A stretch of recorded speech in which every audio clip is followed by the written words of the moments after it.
हम lecture number 4 record करने लगे हैं कि एमडी-कैट नर्वस कोऑर्डिनेशन का न्यूरोट्रांसमीटर्स बताने लगी थी। मैंने लास्ट लेक्चर में बताया था न्यूरोट्रांसमीटर्स ऐसे केमिकल्स होते हैं जो नर्व इम्पल्स को एक न्यूरॉन से दूसरे न्यूरॉन तक के ट्रैवल करवाने में मदद करते हैं। न्यूरोट्रांसमीटर रिलीज़ होकर वो रिसेप्टर पर अटैच हो जाएगा। न्यूरोट्रांसमीटर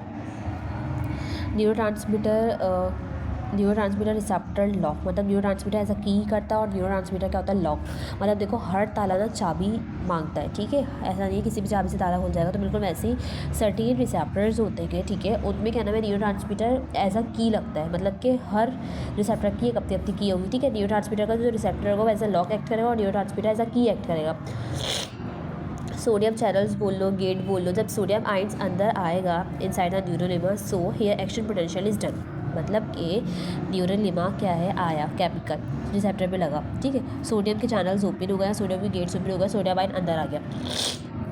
जब कभी भी आप ये टर्म सुन लो ना कि सोडियम आयन अंदर आ गया, इट मीन्स दैट का action potential done. Action potential done यानी कि नर्व इम्पल्स पहुंच गए जहाँ उसने पहुंचे, यानी नर्व इम्पल्स ट्रैवल हो गई, नर्व इम्पल्स मुंतकिल हो गई, ट्रांसमिट हो गई, ठीक है। न्यूरोट्रांसमीटर दो किस्म के होते हैं, excitatory inhibitory. Excitatory help in the transmission of the nerve impulse, ये नर्व इम्पल्स को ट्रांसमिशन करवाते हैं, यानी उनको प्रमोट करते हैं उसकी ट्रैवलिंग को। और ये क्या करते हैं, रोकते हैं। Inhibit the transmission of nerve impulse, उनको मुंतकिल होने नहीं देते। क्यों? Increase the permeability of the sodium ions और potassium ions promote nerve impulse, ये नर्व इम्पल्स को प्रमोट करते हैं। As I told you earlier, decrease the permeability of sodium ions और पोटाशियम आइंस, जैसे कि एसिटाइल कोलिन हो गया, ये मसल कॉन्ट्रैक्शन के लिए रिलीज होता है। बायोजेनिका वाइन हो गया, अमीनो एसिड डेरिवेटिव है, ठीक है। एपिनेफ्रिन, डोपामाइन, नॉरपाइनेफ्रिन, ठीक है ना। और क्या आएगा, सेरोटोनिन, ठीक है। गाबा, ठीक है ना। गामामाइन ब्यूटाइरिक एसिड, गाबा क्या है, इनहिबिटरी न्यूरोट्रांसमीटर। ये ना सर्टेन नेम्स हैं, ये आपने पक्के याद करना, आपके बुक में डिस्कस हुए हैं। Acetyl choline muscle contraction, biogenic amine क्या आएगा, amino acid derivative. Epinephrine, dopamine और नॉरपिनेफ्रिन और सेरोटोनिन, ये सारे के सारे क्या है, एक्साइटरी न्यूरो ट्रांसमीटर्स, यानी कि ये नर्व इम्पल्स को प्रमोट करेंगे, ठीक है।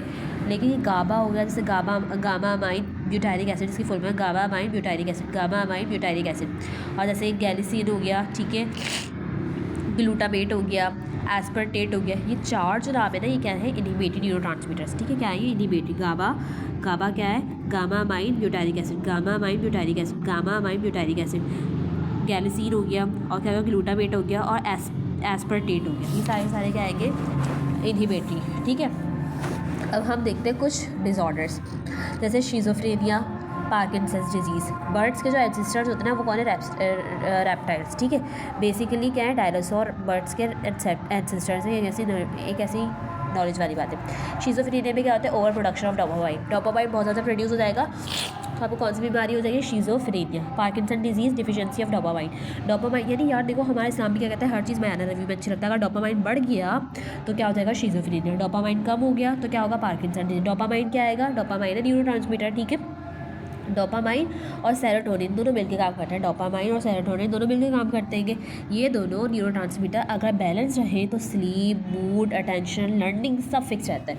अगर एक इंसान क्या नाम है, स्ट्रेस में है, उसको नींद नहीं आ रही, मीन दैट को डोपामाइन और सेरोटोनिन का जो बैलेंस है ना, वो क्या हो गया है, इम्बैलेंस हो गया है, वो बैलेंस मेंटेन नहीं है, ठीक है, वो अनबैलेंस हो गया है। इसीलिए क्या नाम है, आपको नींद नहीं आ रही, आपका मूड क्या नाम है, ख़राब रह रहा है, आप अटेंशन नहीं दे पा रहे किसी चीज़ पर, आपके लर्निंग स्किल्स वीक हो रहे हैं। पीट जेड के डोपामाइन और सेरोटोनिन, ये दो न्यूरोट्रांसमीटर हैं, इनका बैलेंस क्या हो गया, अनबैलेंस हो गया आपकी बॉडी में। अगर ओवर प्रोडक्शन हो जाएगी डोपामाइन की तो शिज़ोफ्रेनिया, अगर कम तो पार्किंसंस डिजीज़।